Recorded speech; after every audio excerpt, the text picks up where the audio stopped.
آپ دیکھ رہے ہیں SK TV۔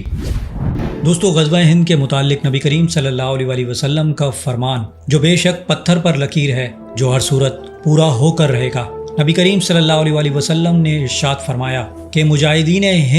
ہند کے حکمرانوں کو زنجیروں میں جکڑ کر لائیں گے۔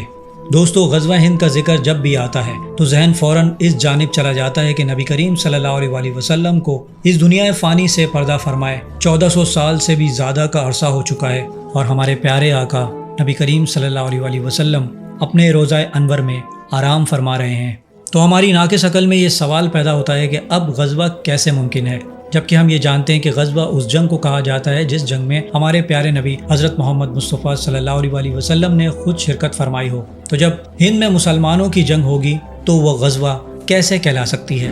دوستو، اس بات کا جواب یہ ہے کہ جس جہاد کے بارے میں نبی کریم صلی اللہ علیہ وسلم نے خود اعلان فرمایا ہو، چاہے پھر پیارے آقا صلی اللہ علیہ وسلم اس جنگ میں خود جسمانی طور پر شریک ہوں یا نہ ہوں، وہ جنگ خود بخود غزوہ میں تبدیل ہو جاتی ہے۔ اسی سلسلے میں بزرگان دین نے دو طرح کی غزوات کا ذکر کیا ہے۔ ایک تو وہ جنگیں ہیں جو نبی کریم صلی اللہ علیہ وسلم کی حیات مبارکہ میں ان کے فیصلوں اور ہدایت کے مطابق ہوئیں، اور یہ غزوات بھی دو طرح کی ہیں۔ ایک وہ جن میں نبی کریم صلی اللہ علیہ وسلم نے بذات خود قیادت فرمائی، اور دوسری غزوات وہ ہیں جو نبی کریم صلی اللہ علیہ وسلم کی ہدایات اور ارشادات کی روشنی میں صحابہ اکرام رضی اللہ تعالی عنہم میں سے کسی کی بھی سربراہی میں لڑی گئی ہوں۔ اگرچہ ان غزوات میں نبی کریم صلی اللہ علیہ وسلم خود موجود نہیں ہوتے تھے، مگر ہدایات اور رہنمائی آپ صلی اللہ علیہ وسلم کی ہوتی تھیں، اور اللہ سبحانہ و تعالی کے حکم سے ان غزوات کی پل پل کی خبریں آپ صلی اللہ علیہ وسلم کو ملتی رہتی تھی۔ گویا آپ صلی اللہ علیہ وسلم اس جنگ میں موجود ہوں، اور نبی کریم صلی اللہ علیہ وسلم مدینہ شریف میں بیٹھے ہوئے صحابہ اکرام رضی اللہ تعالیٰ عنہ کو خبریں دیتے رہتے تھے، جبکہ میدان جنگ قریباً ہزاروں میل دور ہوا کرتا تھا۔ اس کی مثال غزوہ موتا ہے،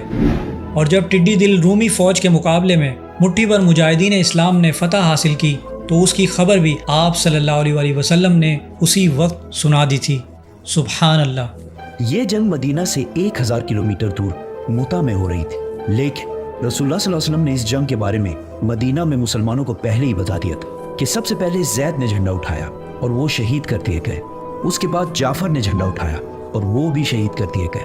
اس کے بعد عبداللہ بن رواحہ نے جھنڈا اٹھایا اور وہ بھی شہید کر دیے گئے۔ اس کے بعد مسلمانوں نے سیف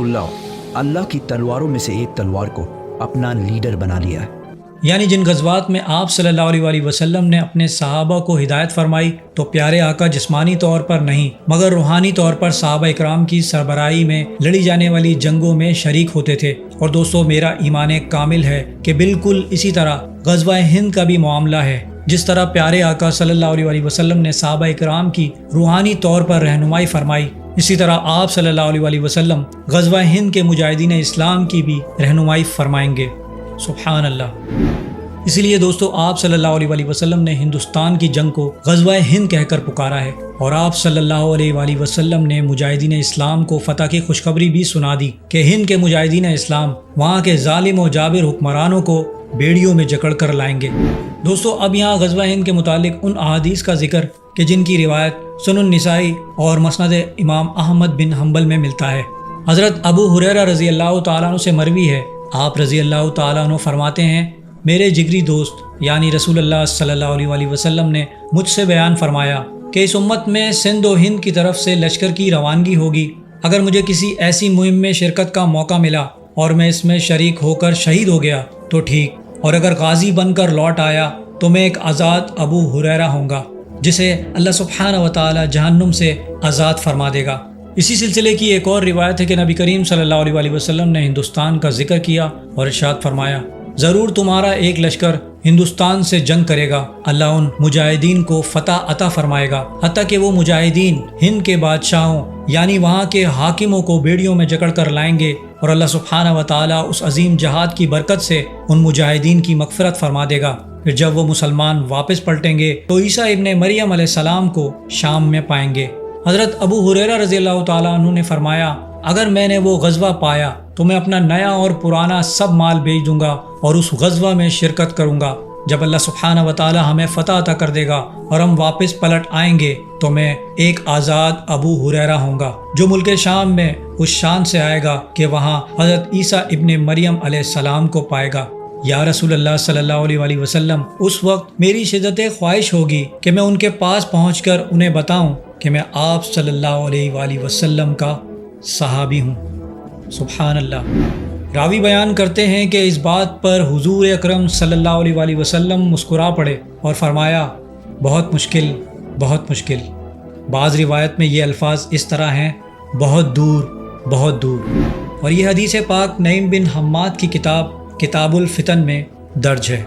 اب دوستو، جو لوگ کہتے ہیں کہ غزوہ ہند ہو چکی ہے تو ان کے لیے یہ بات ہی کافی ہے کہ غزوہ ہند کی فتح کے بعد ہند کا لشکر ملک شام پہنچے گا جہاں حضرت عیسیٰ ابن مریم علیہ السلام موجود ہوں گے۔ اب دوستو، ہم ذرا غور کرتے ہیں کہ غزوہ ہند کب ہوگی، اور احادیث مبارکہ سے جو نشانیاں ہمیں غزوہ ہند کے متعلق بیان فرمائی گئی ہیں کہ اس دنیا کے قریباً آخری عرصے میں ایک جنگ لڑی جائے گی جسے الملحمۃ العظمیٰ کہتے ہیں، جس جنگ کے متعلق تینوں ابراہیمی مذاہب کے ماننے والے اچھے طریقے سے جانتے ہیں کہ اینڈ ٹائم میں دا آرمگیڈن یعنی جنگ ہرمجدون ہوگی، اور جیسے ہی یہ جنگ ختم ہوگی تو حضرت عیسیٰ ابن مریم علیہ السلام دنیا میں تشریف لا چکے ہوں گے اور حضرت امام مہدی علیہ السلام بھی موجود ہوں گے، جبکہ حضرت امام مہدی علیہ السلام فلسطین اور قسطنطنیہ فتح کر چکے ہوں گے اور دجال کا خروج بھی ہو چکا ہوگا۔ اور امام مہدی علیہ السلام کے بارے میں یہ روایت بھی درج ہیں کہ وہ زمین کو عدل و انصاف سے بھر دیں گے جس طرح وہ ظلم و ستم سے بھر چکی ہوگی، اور وہ پوری روئے زمین میں اسلام کو نافذ فرما دیں گے، اور یقیناً یہ برِ صغیر ہی نہیں پوری دنیا پر غلبہ اسلام کی جنگ ہوگی۔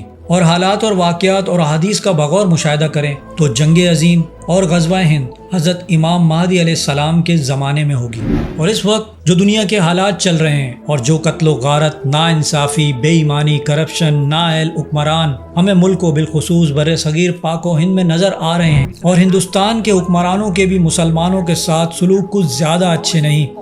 That an hour away from the national capital, you have hate rallies asking for boycott and apartheid and ethnic cleansing, and the state cannot arrest the perpetrators. Our forefathers fought for the liberation of this country from the British. To have then to prove your Indianness to the country is the ultimate humiliation. It is exhausting for an Indian Muslim to constantly prove his Indianness, to constantly say, I love my country. But India's minorities are wondering if they're protected in the country.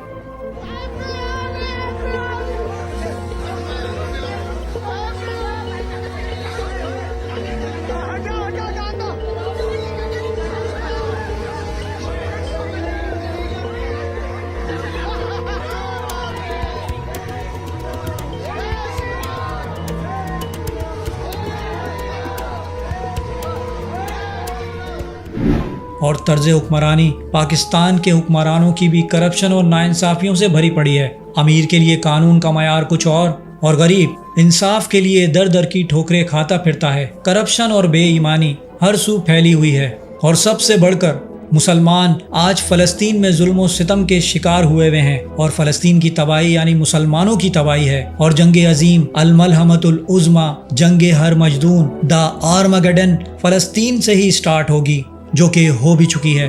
اور میں آپ کو بتا دوں کہ وقت قریب سے قریب تر آ چکا ہے، کیونکہ تمام چیزیں کسی زنجیر کی کڑیوں کی طرح ملی ہوئی ہیں، ایک کے بعد ایک نشانیاں بہت جلد ہمیں پوری ہوتی دکھائی دے رہی ہیں، یعنی فلسطین کی جنگ، اس کے بعد جنگ عظیم، اور جنگ عظیم میں ہی حضرت امام مہدی علیہ السلام کا ظہور، کیونکہ احادیث کے مطابق حضرت امام مہدی علیہ السلام کا ظہور جنگ عظیم کے وقت میں ہوگا، اور خراسان سے کالے جھنڈوں کا لشکر یعنی غزوہ ہند ہو چکا ہوگا، کیونکہ اس لشکر میں بھی حضرت امام مہدی کے شامل ہونے کا ذکر فرمایا گیا ہے۔ الغرض کے تمام نشانیاں ایک دوسرے کے ساتھ جڑی ہوئی ہیں، اس لیے ہم مسلمانوں کو سیدھے رستے پر آ جانا چاہیے اور عمل نیک اور گناہوں سے توبہ کر لینی چاہیے، تاکہ اللہ سبحانہ و تعالی ہمیں بھی مجاہد غزوہ ہند اور حضرت امام مہدی کے لشکر کا سپاہی بنا دے،